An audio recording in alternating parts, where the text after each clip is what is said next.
I'm here in El Dorado with Laura Spradlin, who is the owner of Sugar Bunny Boulevard. My first question for you, Laura, is what does entrepreneurship in your community mean to you?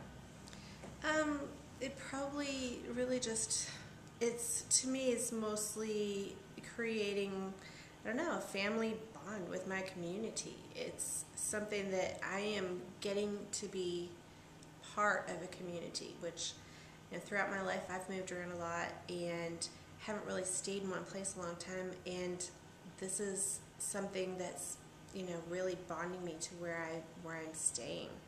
And just getting to know more community members this way, being part of the success of Main Street, and just the growth, the economic growth and development of Main Street is really important to me, and I'm looking forward to being part of that.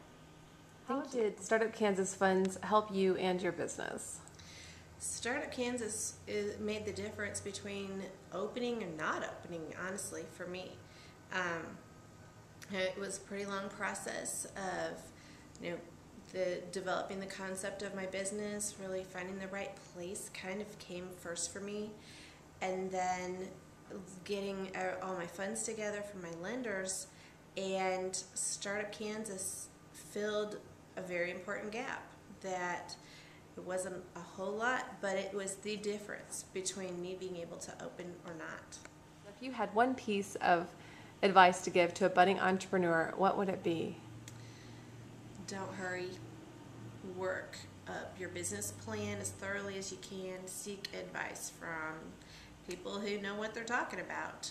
That's made all the difference for me in being able to present a thorough business plan. So if it wasn't for that, I don't think that I would probably be where I am in the progress of my business development. You chose a yarn supply shop, and why you chose to have this kind of business in El Dorado?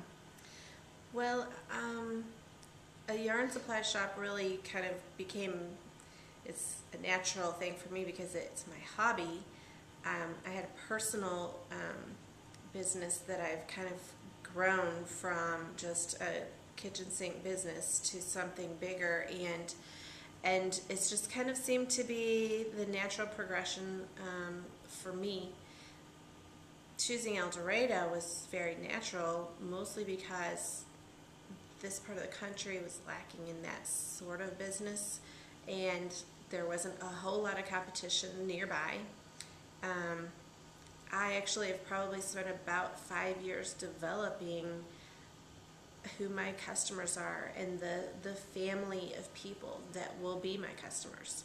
This type of business is not this type of activity. Handwork and needlework has become less and less of a solitary activity, more and more of a social activity, and one that really draws people together as a community.